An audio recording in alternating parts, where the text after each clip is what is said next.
யார் தாயை நோகடிக்கிறானோ அவனுக்கு சக்கராத்துல களிமா வராது. அது சஹாபியா இருந்தாலும் சரி. ஜும்மா முடிஞ்சு போய் சோத்துல கை வைக்காம தாயுடைய கால்ல விழுந்து மன்னிப்பு கேளுங்க. அம்மா பாப்பாவை நோகடிச்சவர்கள் நீங்க, நான் அல்லாஹ் மேல சத்தியமாக இந்த மிம்பரை சாட்சியாக வைத்து சொல்கிறேன், காபத்துல்லாஹ்வுடைய திரைச்சீலையை பிடிச்சு கொண்டு மௌத் வரைக்கும் நீங்க தொங்கி தௌபா செஞ்சாலும் தாய் தகப்பன் மன்னிக்கலையா, அல்லாஹ் மன்னிக்க மாட்டான். இது கசப்பா இருந்தாலும் சரி, மிம்பர்ல இருந்து இறங்கினதுக்கு பின்னால் நமக்கு ஏசினாலும் சரி. சகோதரர்களே, என்ன வாழ்க்கை இது? நாளைக்கு கண்ணை மூடினா மௌத்து, இளம் வயதுகள்ல மௌத்து, திடீர் மரணங்கள். எல்லாத்தையும் விட்டுட்டு போறார். இமாம் ஷாஃபி அடிக்கடி சொல்வார், வமன் ஆஷா அல்ஃபன் அவ் அல்ஃபைன் ஃபலா புத்த மின் யௌமின் யஸீரு இலல் கப்ரி. மனிதனே, நீ 2000 வருஷம் வாழ்ந்தாலும் ஒரு நாளைக்கு கபர்ல தான் போகும்.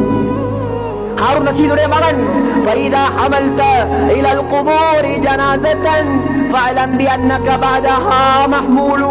சொல்லுவார், ஜனாஸாவை தூக்கி கொண்டு செல்லக்கூடிய நமக்கு சொன்ன கதை இது.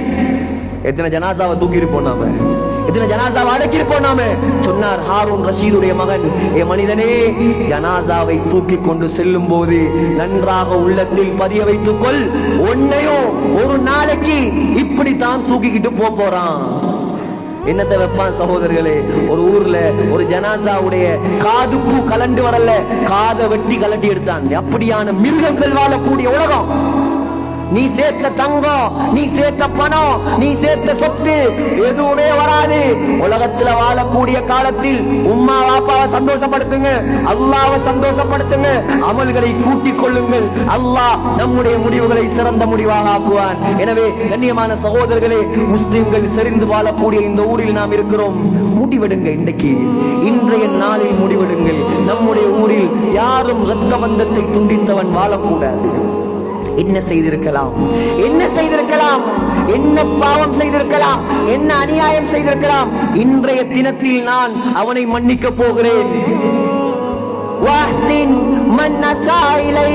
சொன்னார்கள் ஸல்லல்லாஹு அலைஹி வஸல்லம், உனக்கு அநியாயம் செய்தவனுக்கும் நீ நல்லது செய். உனக்கு அநியாயம் செய்தவனை மன்னி. இப்ப ஜும்மா முடிஞ்ச ஒரு சிலர் வருவாங்க, எங்கட உம்மா அப்படி செஞ்சாங்க, இப்படி செஞ்சாங்க. உம்மா எப்படி செஞ்சாலும் அது கவுண்ட் இல்ல. அந்த கதை எங்க வந்து கதைக்க வேணாம். உம்மா என்ன செஞ்சாலும் உம்மாதான். காபிராக இருந்தாலும் உம்மாதான். வாப்பா தான். ஓண்ட சொத்துல இருந்து